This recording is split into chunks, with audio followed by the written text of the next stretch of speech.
العالمین والصلاة والسلام علی سید المرسلین اما بعد فاعوذ باللہ من الشیطان الرجیم بسم اللہ الرحمن الرحیم انما یخشی اللہ من عبادہ العلماء وقال النبی صلی اللہ تعالی علیہ وسلم طلب العلم فریضۃ علی کل مسلم ومسلمہ صدق اللہ مولانا العظیم وصدق رسولہ النبی الامین المکین الکریم ونحن علی ذلک لمن الشاہدین والشاکرین والحمد للہ رب العالمین۔ میرے پیارے آقا صلی اللہ تعالی علیہ وسلم کے پیارے دیوانوں، چونکہ ہم تمام لوگ مسجد میں تشریف رکھے ہوئے ہیں، لہٰذا میں چاہتا ہوں کہ میں آپ لوگوں کو اعتکاف کی نیت کراؤں۔ آپ سب میرے ساتھ اعتکاف کی نیت کریں۔ نویت سنت الاعتکاف، اس لیے کہ اگر ہم مسجد میں بیٹھیں اور اعتکاف کی نیت نہ کریں تو ہمارے لیے یہاں دنیاوی بات کرنا، ہمارے لیے کوئی چیز کھانا پینا، یہ چیزیں جائز نہیں ہوتی۔ اعتکاف کی نیت کریں تو ہم مسجد میں بیٹھ کر اچھی بات کر سکتے ہیں اور مسجد میں بیٹھ کر ہم کھا پی بھی سکتے ہیں۔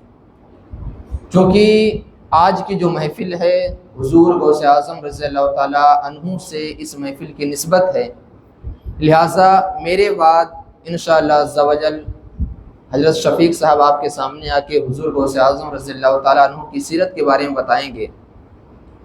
میں حضور غوث اعظم رضی اللہ تعالیٰ عنہ کی سیرت کے بارے میں آپ کے سامنے بات نہیں کروں گا، ہاں کچھ ان کے تعلیم کے سلسلے میں جو انہوں نے مشقتیں برداشت کی، تعلیم حاصل کرنے کے لیے ان کی ماں نے جو قربانیاں پیش کی، ان کو بیان کروں گا تاکہ آپ کے سامنے علم کی اہمیت اجاگر ہو جائے۔ اس لیے کہ مسلمان کو آج دیکھا جائے تو علم کے معاملے میں اور خاص طور پر علم دین کے معاملے میں مسلمان سب سے پیچھے نظر آتے ہیں۔ گفتگو آگے جاری ہوگی انشاءاللہ عز و جل۔ آئیے جس طرح میں آپ لوگوں کو درود مبارکہ پڑھا ہوں، آپ سب میرے ساتھ مل کر پڑھیں۔ الصلاۃ والسلام علیک یا رسول اللہ، الصلاۃ والسلام علیک یا حبیب اللہ، وعلی آلک وصحابک یا نور اللہ صلی اللہ تعالی علیہ وسلم۔ میرے پیارے آقا صلی اللہ تعالی علیہ وسلم کے پیارے دیوانوں، میرے قرآن مقدس کی ایک آیت کا ٹکڑا تلاوت کیا۔ اللہ ارشاد فرماتا ہے انما یخشی اللہ من عبادہ العلماء، یعنی اللہ تبارک و تعالیٰ سے اس کے بندوں میں سے صرف علماء ہی ڈرتے ہیں، یعنی جن کے پاس جتنا زیادہ علم ہوگا وہ اللہ تبارک و تعالیٰ سے اتنے زیادہ ڈرنے والے ہوں گے۔ اور میں نے حضور صلی اللہ تعالیٰ علیہ وسلم کی حدیث بھی آپ کے سامنے پڑھی۔ اللہ کے رسول صلی اللہ تعالیٰ علیہ وسلم ارشاد فرماتے ہیں کہ علم دین حاصل کرنا ہر مسلمان مرد و عورت پر فرض ہے۔ جیسے ہم پر نماز پڑھنا فرض ہے، ایسے ہی علم دین حاصل کرنا بھی فرض ہے۔ اب اگر ہم علم دین حاصل نہ کریں تو ہم گناہ کے مرتکب ہوں گے، لیکن اب سوال یہ اٹھتا ہے کہ انسان کو کتنا علم دین حاصل کرنا فرض ہے؟ تو مفسرین کرام اور محدثین کرام جو فرماتے ہیں، کچھ کے نزدیک علم فقہ اتنی آ جائے کہ اپنے ضرورت کے تمام مسائل کو حل کر سکے، اور کچھ کے نزدیک یہ ہے کہ انسان جب نماز پڑھنے کے لیے کھڑا ہو، یعنی جب وہ اس لائق ہو جائے کہ اس پر نماز فرض ہو جائے، تو اس کو نماز کے تمام علوم کا حاصل کرنا اس پر فرض ہے۔ انسان اگر کاروبار کرنا چاہے، تجارت کرنا چاہے، تو اس کے لیے تجارت کے تمام مسائل کا جاننا ضروری ہے۔ انسان اگر دنیا کے کسی بھی معاملات پہ قدم رکھنا چاہے، کوئی بھی معاملہ کرنا چاہے، تو اس کے لیے ضروری ہے کہ ان معاملات کے بارے میں اسلام کیا کہتا ہے، اسلام کی کیا تعلیم ہے، ان تمام تعلیم کا جاننا ضروری ہے۔ میں آپ کو بتاؤں کہ علم کی اہمیت کیا ہے۔ آج ہمارے نزدیک دینی تعلیم کی کوئی اہمیت نہیں ہے۔ آج ہم صبح اٹھتے ہیں تو ہماری سب سے پہلی کوشش یہ ہوتی ہے کہ ہم رزق تلاش کرنے کے لیے روزی کی تلاش میں کہاں جا کر محنتیں کریں، کہاں جا کے مشقتیں کریں، اور کون سی ایسی جگہ ڈھونڈیں کہ جہاں پر ہم کام کر کے اپنے لیے روزی تلاش کر سکتے ہیں۔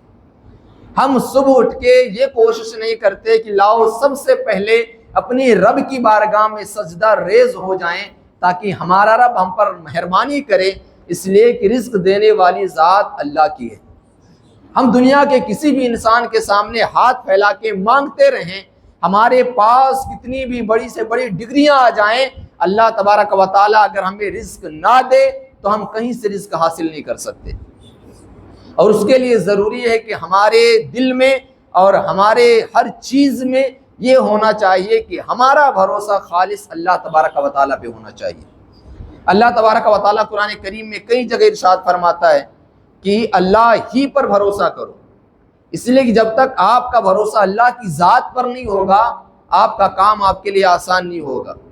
آج ہم یہ سوچتے ہیں کہ ہمارے پاس اگر مال و دولت آ جائے، ہمارے پاس دنیا کے تمام آشائش آ جائیں تو ہم دنیا کے سب سے خوش نصیب انسان ہیں۔ ایسا ہرگز نہیں ہے۔ ہو سکتا ہے آپ کو یہ خوشی چند دن کے لیے مل بھی جائے، لیکن آپ ہمیشہ اس دنیا میں رہنے والے نہیں ہیں۔ ہم حضور غوث اعظم کی محفل میں بیٹھے ہیں، ہمارے حضور غوث اعظم رضی اللہ تعالیٰ عنہ ارشاد فرماتے ہیں، اے انسان تو کما رہا ہے، گھر بنا رہا ہے، تو گھر بنانے کے بعد اس دنیا سے چلا جائے گا، اس میں رہنے والے تیرے بچے تیری بیوی ہوگی، لیکن اے انسان جب تم مر کے قبر میں جائے گا تو حساب تجھ کو دینا پڑے گا۔ کس چیز کا حساب دینا پڑے گا؟ کہ انسان تو نے جو گھر بنایا وہ گھر تو نے حلال طریقے سے بنایا کہ حرام طریقے سے بنایا؟ اگر آپ نے حلال طریقے سے بنایا تو ماشاءاللہ، لیکن پھر بھی آپ کو حساب دینا پڑے گا، اس لیے کہ جس کے پاس جتنی دولت ہوگی اس کو اتنا زیادہ حساب دینا پڑے گا۔ اس لیے کہ آپ کے پاس اگر 10 روپے ہوں، آپ نے کہاں خرچ کیا آپ کو یاد رہیں گے، لیکن آپ کے پاس اگر 1000 روپے ہوں تو اگر آپ انہیں خرچ کریں تھوڑا تھوڑا کر کے، اگر کوئی حساب مانگے کہ آپ نے کہاں خرچ کیے تو آپ کو حساب دینا مشکل ہوگا۔ لہٰذا جس کے پاس جتنی دولت ہوگی اس کے لیے اتنا ہی سخت حساب ہوگا، اور جس کے پاس کم دولت ہوگی اس کا حساب بے حد آسان ہوگا۔ انسان میں 2 ایسے لوگ ہیں کہ جن کا پیٹ کوئی نہیں بھر سکتا۔ ایک وہ شخص جو علم کا پیاسا ہو، جو شخص علم کا بھوکا پیاسا ہو، وہ کتنا بھی علم حاصل کر لے اس کا علم سے پیٹ نہیں بھرتا۔ اور دوسرا انسان جو دولت کا لالچی ہو، وہ کتنی بھی دولت پالے اس کا پیٹ نہیں بھرتا، ہاں اس کا پیٹ قبر کی مٹی بھر دے گی۔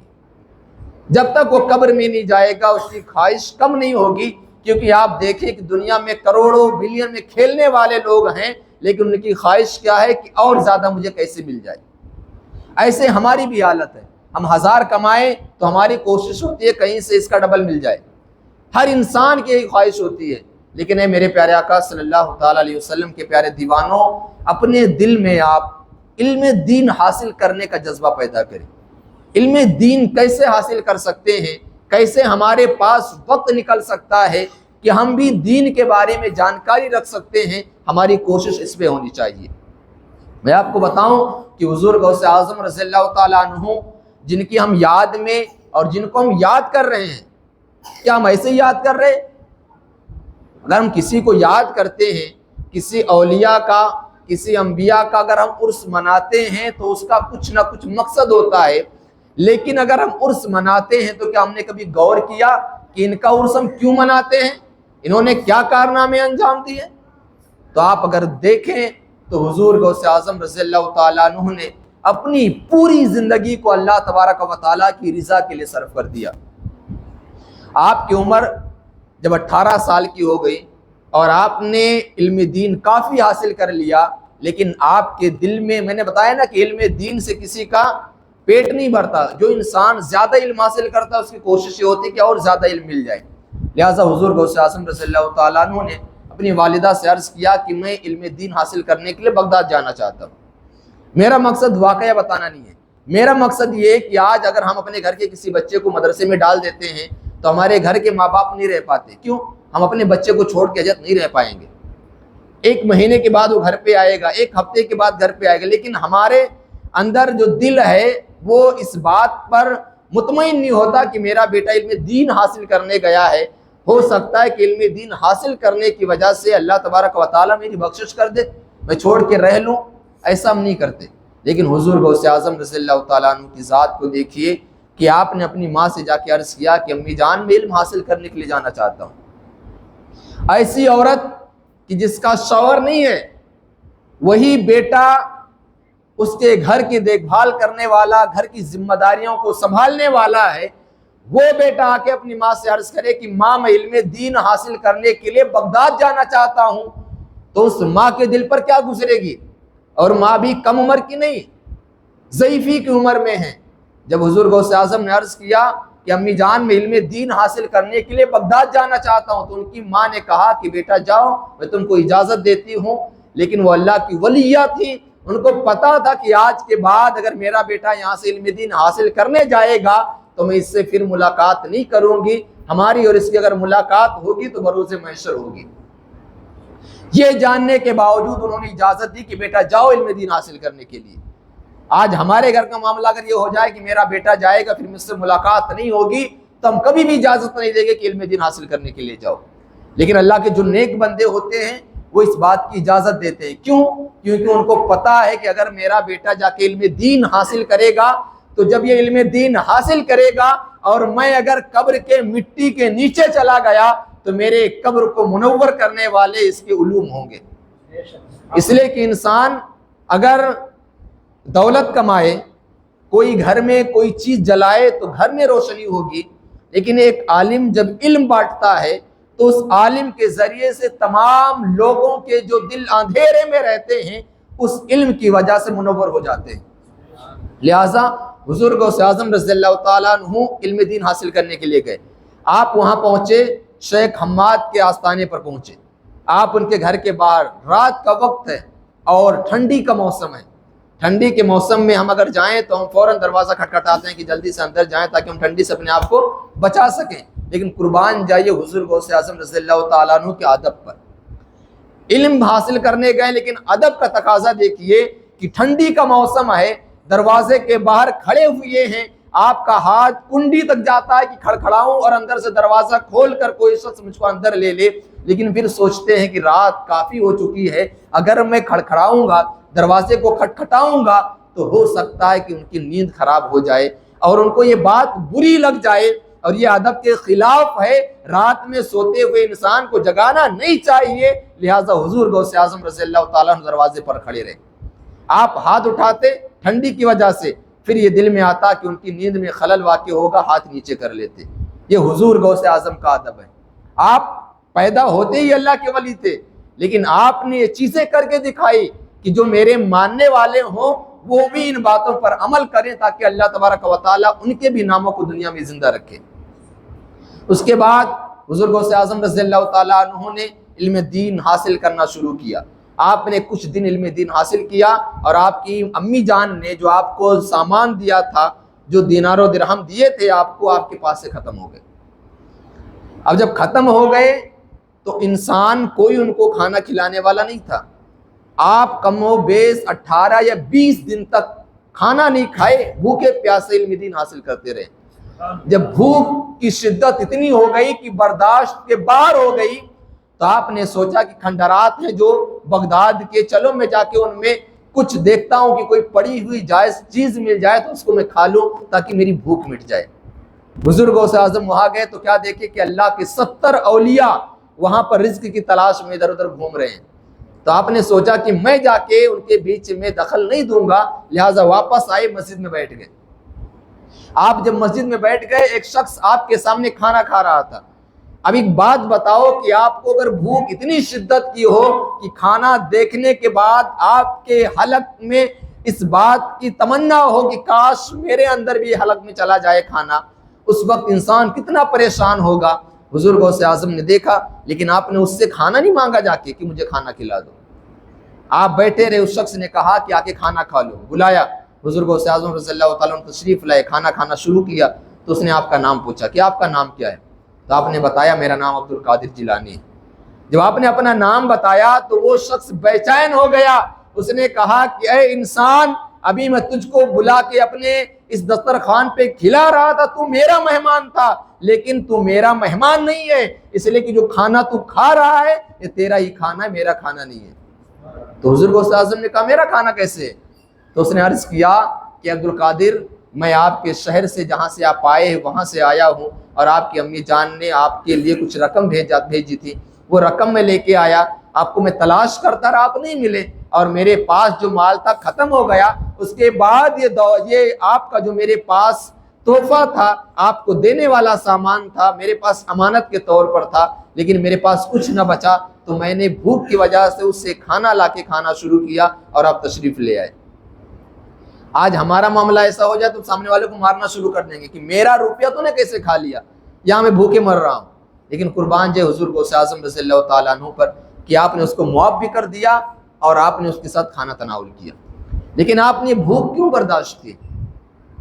آپ نے یہ بھوک اس لیے برداشت کی تاکہ میں علم دین اچھی طریقے سے حاصل کر سکوں۔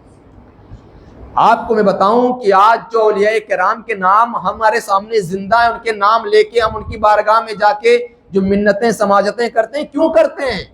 کیونکہ ان کے دل میں صرف اللہ کا خوف تھا، اور ان کا ایک ہی مقصد تھا کہ کیسے کر کے میں علم دین حاصل کروں، کیسے کر کے میں اللہ تبارک و تعالیٰ کی بارگاہ میں کھڑے ہونے کا طریقہ سیکھ سکوں۔ آج ہم اللہ کی بارگاہ میں کھڑے ہوتے ہیں لیکن ہمیں کھڑے ہونے کا سلیقہ نہیں ہے۔ بڑی معذرت کے ساتھ عرض کرتا ہوں کہ ہم لوگ نماز پڑھنے کے لیے آتے، ہمیں اس بات کا بھی علم نہیں ہوتا کہ ہم اللہ کی بارگاہ میں کھڑے ہو رہے ہیں، ہمیں کھڑے ہونے کا طریقہ کیا ہے، ہم کیسے کھڑے ہوتے ہیں۔ بعض لوگوں کو آپ دیکھیں گے گلے میں چین پہنے رہیں گے، ہاتھ میں کڑے ہیں، انگلیوں میں چاندی کی ایک انگوٹھی مسلمان کے لیے جائز ہے، اور ہمارے ہاتھوں میں کئی انگوٹھیاں ہوں گی یا چاندی کے علاوہ کوئی انگوٹھی ہوگی۔ یہ تمام چیزیں پہن کے ہم اللہ کی بارگاہ میں کھڑے ہوتے ہیں، لیکن وہی جب ہم کسی آفس میں جاتے ہیں تو جو آفس کے رول ہوتے ہیں کہ اسی کے موافق آپ کو آفس میں آنا ہے تو ہم اسی کے موافق جاتے ہیں۔ اب ایک بات بتاؤ، ایک انسان کے ہم سامنے جائیں تو ہم رول کو فالو کرتے ہیں اور اسی کے مطابق اس کے پاس جاتے ہیں، جس نے دنیا قائم کی، جس نے ہم کو پیدا کیا، اس کی بارگاہ میں کھڑے ہونے کے لیے آئے، تو ہمارا طریقہ کیا ہونا چاہیے؟ کہ یہ طریقہ ہونا چاہیے کہ گلے میں چین پہن کے آ جائیں، ہاتھ میں کڑے پہن کے آ جائیں؟ میرے پیارے آقا صلی اللہ تعالیٰ علیہ وسلم کے پیارے دیوانوں، یہ ہمارا طریقہ نہیں ہے۔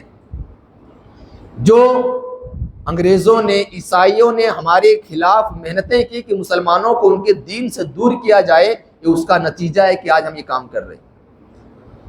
یہ جو ہم جھیل رہے ہیں، ہم نماز صحیح سے پڑھنا نہیں سیکھ رہے، اس کی وجہ یہ عیسائیوں کی محنتیں ہیں۔ انہوں نے سب سے بڑی محنت یہ کی، آپ کو میں بتاؤں تاریخ کے حوالے سے، کہ ہندوستان پر جب انگریزوں نے قبضہ کر لیا تو انہوں نے دیکھا کہ یہاں کی جو مدارس ہیں، ان مدارس میں اردو کی تعلیم ہوتی ہے، عربی کی تعلیم ہوتی ہے، دینیات کی بھی تعلیم ہوتی ہے، اس کے ساتھ ساتھ دنیاوی تعلیم بھی دی جاتی ہے۔ تو انہوں نے اپنے جو بڑے بڑے پادری تھے ان کے سامنے جا کے کہا کہ یہ مسلمان جو یہاں ہندوستان کے رہنے والے ہیں، انہوں نے ایک ایسا طریقہ بنا کے رکھا ہے کہ ان کا بچہ 4 سے لے کے 10 سال کے بیچ میں جاتا ہے، اس کو دین کے تمام علوم حاصل ہو جاتے ہیں، ہم کیا کریں کہ اس کو اس راستے سے ہٹا دیا جائے؟ تو انہوں نے باقاعدہ سروے کیا، تو انہوں نے سوچا کہ کام کرتے ہیں، ہندوستان میں انگریزی تعلیم کو عام کر دیتے ہیں۔ انگریزی تعلیم کو جتنا بڑھاوا دیں گے اتنا یہ اپنے دین سے دور ہوتے جائیں گے، اور ہم یہ کام یہ کریں گے کہ جس کے پاس جتنی اعلیٰ تعلیم انگریزی کی ہوگی ہم اس کو اتنی زیادہ نوکریاں دیں گے۔ یعنی ہم مسلمانوں کو انگریزوں نے کیا کیا؟ نوکری کی لالچ دے کر ہم کو ہمارے راستے سے ہٹا دیا۔ آج آپ خود معائنہ کریں، ہم اپنے بچوں کو اسکول چھوڑنے کے لیے صبح 6 بجے بیدار ہوں گے، ٹائم پہ جائیں گے، چھوڑ کے آئیں گے، ٹائم پر اس کو لینے بھی جائیں گے، لیکن اگر ہمارا بچہ علم دین حاصل کر رہا ہے تو ہم اس سے پوچھتے بھی نہیں بیٹا تو پڑھنے جا رہا ہے کہ نہیں جا رہا۔ یہ ہمارا المیہ ہے، یہ ہمارے لیے افسوس کا مقام ہے کہ جس دین کی شروعات، جس دین میں اقرا سے قرآن کا نزول ہو، اللہ فرمائے محبوب آپ پڑھیے، اس قوم کے لوگ جہالت میں ڈوبے ہوئے ہیں۔ ہم صرف دینی تعلیم میں پیچھے نہیں ہیں، اب دنیاوی تعلیم میں لے لیں، ہم مسلمان سب سے پیچھے نظر آئیں گے آپ کو۔ ہماری پہچان کھو چکی ہے، ہماری پہچان آج یہ ہو گئی ہے کہ اگر کوئی محلہ ایسا ہو کہ جہاں پر گندگی زیادہ ہو تو لوگ یہ کہتے ہیں کہ ہم مسلمان رہنے والے ہیں۔ آج اگر چوراہوں پر بچے رات میں 3-4 بجے تک بیٹھے ہوئے مل جائیں تو ہمارا المیہ یہ ہے کہ لوگ ہماری پہچان بتاتے ہوئے کہتے ہیں کہ مسلمان کے بچے بیٹھے ہوئے ہیں. کیا ہماری پہچان یہ تھی؟ میرے پیارے آقا صلی اللہ تعالی علیہ وسلم کے پیارے دیوانوں، ہماری پہچان یہ نہ تھی. ہمارے لوگ ایسے تھے. میں آپ کو جنگ بدر کے بارے میں بتاؤں کہ جب میرے آقا حضور تاجدار مدینہ صلی اللہ تعالی علیہ وسلم کو فتح ہو گئی، جنگ بدر میں مسلمان قبضہ کر لیے، اور جن قیدیوں کو انہوں نے قید کیا تو جن کے پاس روپیے تھے انہوں نے روپیہ دیا، آزاد ہو گئے. لیکن جن کے پاس روپیے نہیں تھے، میرے آقا نے کیا فرمایا؟ یہ علم کی اہمیت میرے آقا نے ہمارے سامنے اجاگر کی. میرے آقا نے ارشاد فرمایا کہ جس قیدی کے پاس روپیے دینے کے لیے نہ ہو، وہ ایک کام کرے کہ مدینے کے ایک بچے کو وہ لکھنا پڑھنا سکھا دے، وہ آزاد ہے. میرے آقا نے ایسا کیوں کیا؟ تاکہ جو مدینے کے بچے جو پڑھنا لکھنا نہیں جانتے وہ علم سے آشنا ہو جائیں، ان کے پاس تعلیم ہو جائے. میرے آقا نے پہلی مرتبہ جو جنگ ہوئی اس میں میرے آقا نے یہ چیزیں کر کے دکھائی تاکہ لوگوں کے سامنے علم اجاگر ہو جائے. آج ہم نے علم دین کو پشے پست ڈال دیا ہے. آج ہمارے پاس وقت نہیں ہے. ہم سوچتے ہیں ہم جوان ہو گئے ہم علم حاصل نہیں کریں گے. میں آپ کو بتاؤں کہ ہمارے بزرگان دین 40 سال کی عمر کے ہو گئے، شادی ہو گئی، بچے بھی ہو گئے، اب ان کے دل میں تمنا جاگ رہی ہے کہ میں علم دین حاصل کرنے جاؤں گا. 40 سال کی عمر کے بعد علم دین حاصل کرنے جا رہے ہیں. ہماری عمر کیا ہو گئی ہے؟ ہمیں علم دین پورا حاصل کرنے کے لیے میں آپ سے نہیں کہہ رہا، میں آپ سے صرف اتنا کہہ رہا ہوں کہ آپ علم دین حاصل کرنے کے لیے آپ مدرسے میں داخلہ نہ لیں، اپنی زندگی سے صرف آدھا گھنٹہ نکالیں، اپنے امام کے پاس آئیں یا کسی عالم دین یا کسی حافظ قرآن کے پاس جائیں، کم سے کم اپنا قرآن تو صحیح کرا لیں کہ قرآن صحیح سے کیسے پڑھنا ہے. ہمیں یہ تو معلوم ہے کہ نماز میں 7 فرائض ہیں، ان میں ایک فرض جس میں یہ ہے کہ قرأت کرنا فرض ہے. اب ہمیں قرآن صحیح سے نہیں پڑھنا آئے گا، ہم کیسے فرض ادا کریں گے؟ اور فرض اگر ادا کریں اور فرض ادا کرنے میں اگر دقت ہو جائے، فرض ادا نہ ہو تو ہماری نماز نہیں ہوتی ہے. وہ نماز ایسی ہوتی ہے جس کا دہرانا ہمارے لیے ضروری ہوتا ہے. اب آپ بتائیں کہ ہم میں سے کتنے ایسے لوگ ہیں جنہیں قرآن تجوید کے ساتھ پڑھنا آتا ہو؟ آپ اگر فیصد کے اعتبار سے نکالیں گے تو آپ کو 5 سے 10% کے لوگ ایسے ملیں گے جن کو قرآن صحیح سے پڑھنا ہے. یہ ہمارا المیہ نہیں ہے کہ جس قرآن کے پڑھنے پر اتنا ثواب ہے کہ ایک ہر پڑھے 10 نیکی ملے. ہمیں قرآن پڑھنے کا طریقہ نہیں آ رہا ہے. آج ہمارا المیہ ہے کہ ہم نے دین کو پشے پست ڈالا ہے اور دنیا کو اپنے سامنے رکھا ہوا ہے. میرے حضور غوث اعظم کا فرمان ہے کہ انسان دنیا ایک لالچ کی جگہ ہے، اور دنیا ایسی رنگ برنگی ہے نا کہ جب تو دیکھے گا تو اس کی جانب مائل ہو جائے گا. لیکن اے انسان، دنیا تیری چند دن کی ہے. تیری جوانی جو تجھ کو دکھ رہی ہے نا کہ میری جوانی ہے جیسے چاہوں گزاروں، تیری جوانی بھی چند دن کی ہے. اس کے بعد تیرے لیے بڑھاپے آئیں گے، اور اس کے بعد تیرے سامنے دنیا ویران نظر آئے گی.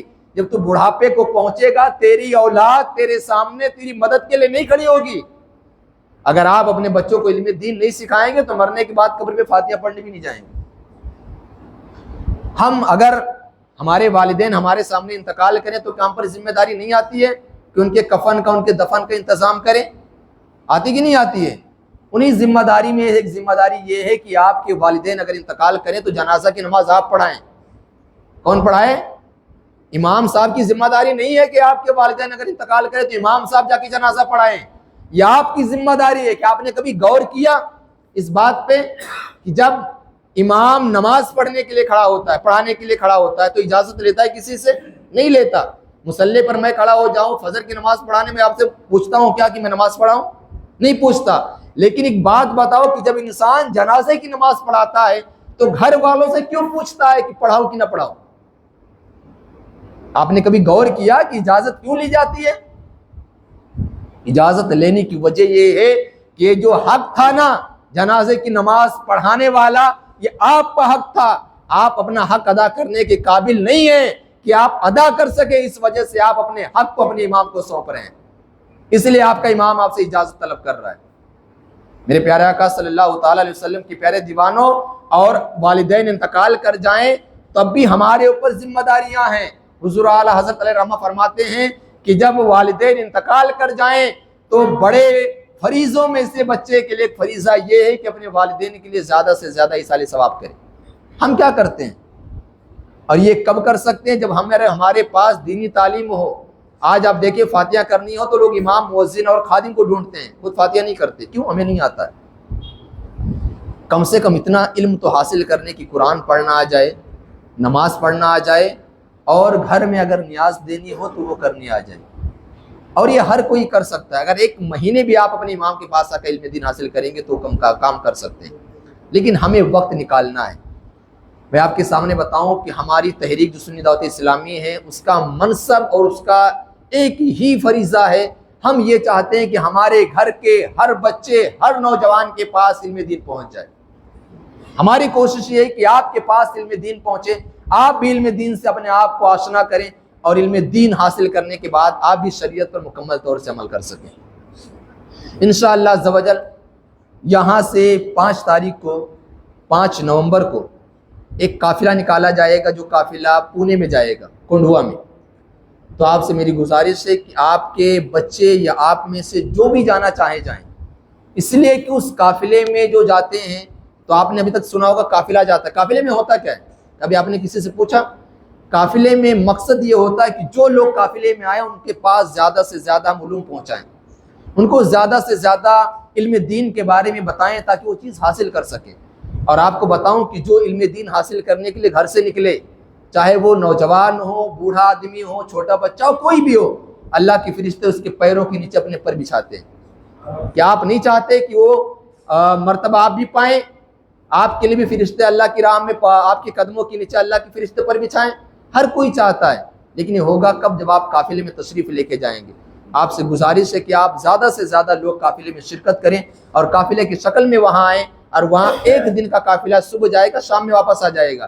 لیکن آپ جائیں گے تو آپ کو پتہ چلے گا کہ 12 گھنٹے میں آپ نے کیا چیزیں سیکھ لی. آپ وہاں جا کے سیکھیں گے تو آپ کے دل میں علم دین سیکھنے کا جذبہ پیدا ہوگا. لہٰذا آپ سے گزارش ہے کہ آپ لوگ ضرور تشریف لے کے آئیں. آپ نہیں آ سکتے، آپ کے گھر کا نوجوان بچہ، آپ اس کو بھیجیں، اس لیے کہ آپ کا بچہ بھی اگر علم دین حاصل کر لیا تو آپ کے لیے نجات کا باعث بن جائے گا. وقت کم ہے، ابھی میرے بعد حضرت کا بیان ہوگا، لہٰذا میں اپنی بات ختم کرتا ہوں. لیکن میں آپ سے ایک گزارش کرتا ہوں کہ آپ لوگ اپنی زندگی کے اوقات میں سے کم از کم آدھا گھنٹہ ڈیلی نکالیں، اپنے امام کے پاس یا کسی عالم کے پاس جا کے علم دین حاصل کریں. اس لیے کہ علم دین اگر ہم حاصل نہیں کریں گے، ہم اس دنیا سے چلے جائیں گے تو اپنے قبر میں روشنی کا سامان پیدا نہیں کر پائیں گے. آج ہم کمانے جاتے ہیں، حلال حرام میں فرق نہیں کر پاتے، لیکن علم دین ہوگا تو ہم فرق کر لیں گے. میرے پیارے آقا صلی اللہ علیہ وسلم کے پیارے دیوانوں، ہم کوششیں کریں. جب تک ہم کوشش نہیں کریں گے ہمارے پاس وہ چیز نہیں آنے والی. اللہ تبارک و تعالیٰ کی بارگاہ میں دعا ہے کہ مولا تعالیٰ ہمیں علم دین زیادہ سے زیادہ حاصل کرنے کی توفیق عطا فرمائے، اور اپنے اسلاف کی زندگی کو اپنانے کی توفیق عطا فرمائے. مولا تعالیٰ میرے بولنے میں اگر کسی قسم کی کوئی غلطی ہوئی ہو تو اسے معاف فرما. استغفر اللہ ربی من کل ذنب واتوب الیہ. لا الہ الا اللہ محمد رسول اللہ صلی اللہ تعالیٰ علیہ وسلم. وما علینا الا البلاغ. السلام علیکم ورحمۃ اللہ وبرکاتہ.